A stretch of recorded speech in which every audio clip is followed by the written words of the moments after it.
Hi, I'm Richard F. Adams, and really this short video is just about an introduction to me and my work. I'm from the north of England, but I live in the south of England, southwest of London. As you can see, I live in a very beautiful area. This is where I'm sat, is just by the River Thames in Surrey, which is at the bottom of my garden, so I've just walked down here to record this. It's a beautiful sunny day. We're in the middle of a heat wave. The roads are melting, very unusual for Britain. I'm prompted to do this because last night I was talking about selling art at an event in London at the Cockpit Arts Centre, a Technique event. Technique is a series of podcasts that myself and Sam Fry do, where we talk to artists about their practice and how digitalisation and computerisation is affecting that. There's very few podcasts out there that actually deal with practice. Most just talk about the technology, but one of the things we were very, very interested in was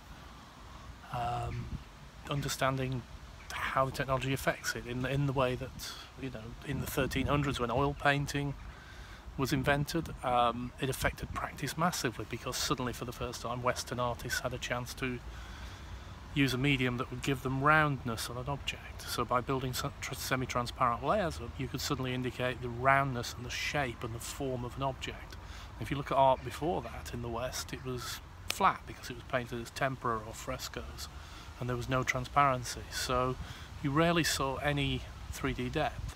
And similarly, we're at a stage where something equally pervasive, if not more, is happening. We're in the throes of a revolution generally, where things are networked, computerized, etc. My sort of day job in the past 2 or 3 decades has been implementing and designing new systems to do things with computers, and all the while I've kept sort of making art. And recently I've had this sort of revelation that I should actually be exhibiting this stuff again. So I've got tons and tons of it locked away in vaults, or hard drives as we call them. The work, you know, I started with computer arts 25 years ago, making an interactive cubist portrait machine on one of probably Europe's only what we now call computer arts master's degree. That was at Middlesex University. That started in the 80s, incredibly advanced. The programming library we used is almost identical.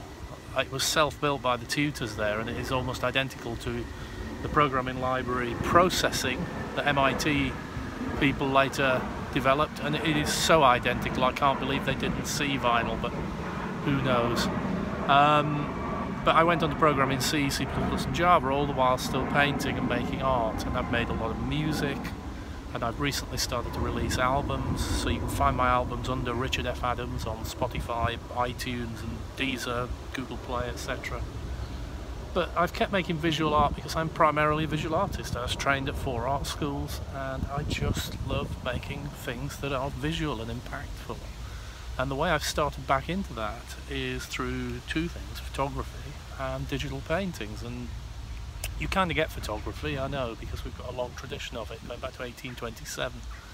But digital paintings means a lot of things. If you go online and search for digital art, digital paintings, what you often get back are sort of things that are effectively illustration or game art. You see very slick, obviously computerized stuff. Now I'm trying not to do that. If you actually go to my site or look on Instagram and see the work I've been doing, it's very much more painterly.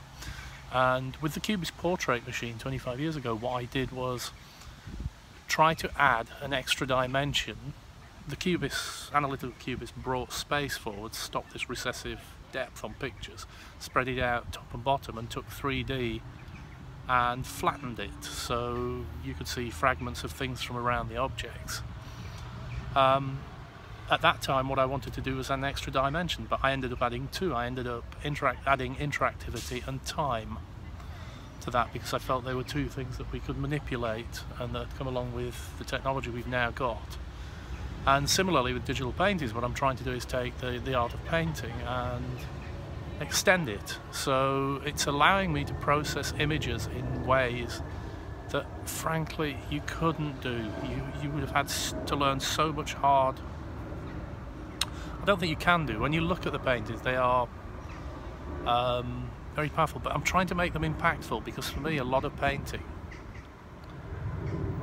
what it misses, and what a lot of digital art and computer art misses is, and it's often very pretty and beautiful, but it lacks that gut punch, the thing that hits you right in the stomach and makes you say wow, makes you emotionally connect with something. Now I know this might sound trite, but that's of course what brands do.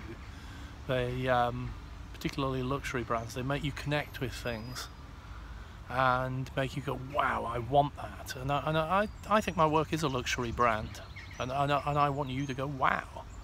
And I want you to look at the images, and I want you to look at it and go, yeah, okay, I'm getting where he's coming from. Now, the series I've been most recently painting are largely self-portraits, and they're portraits of me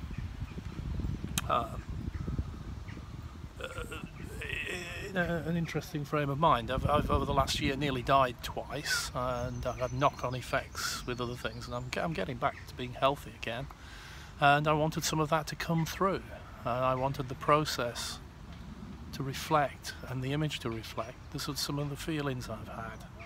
And similarly with the latest album, Afterlife, which you can get from the title, I wanted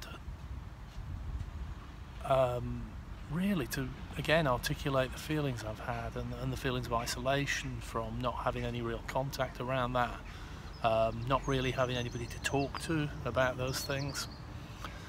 It's been a tough few months, so the art as it's standing is sort of, I'm drawing on all those feelings, and you know, why not? What is art if it's not a reflection of humanity? And I often think that art is actually also part of our intelligence, in that it acts as an echo chamber for our brain to actually be able to process things like feelings or space or whatever else by looking at things in a different way. And it gives us an extra dimension to our understanding of things, and I think emotional art can give us an extra dimension to understanding ourselves. And I think this is probably why a lot of artists have focused on themselves. And you think of the famous Van Gogh portrait with the ear cut off and the sadness. You think of the late Rembrandt self-portraits, and you think of the sadness in his eyes, and you realise it's one of the most powerful things we have.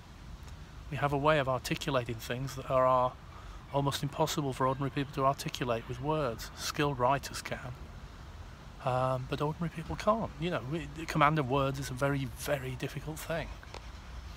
So all of that's bound up in the work recently, and what I'd really like is people to talk to me about that. I'm happy to talk about death, I'm happy to talk about life, I'm happy to talk about the work. And I'd like, you know, more people to buy the stuff. I've recently had a solo exhibition.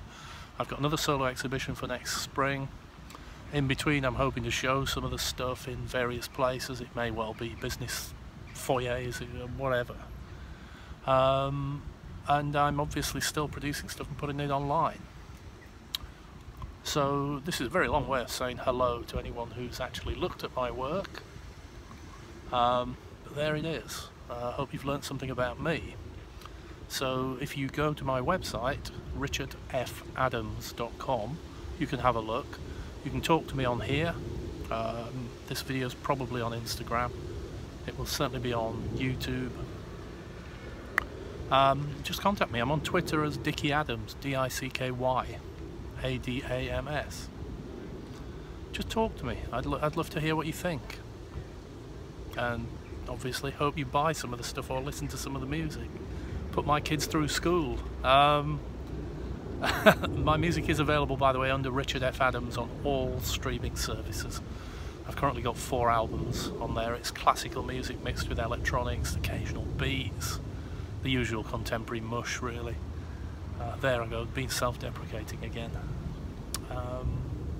Hey, well, welcome to the ride.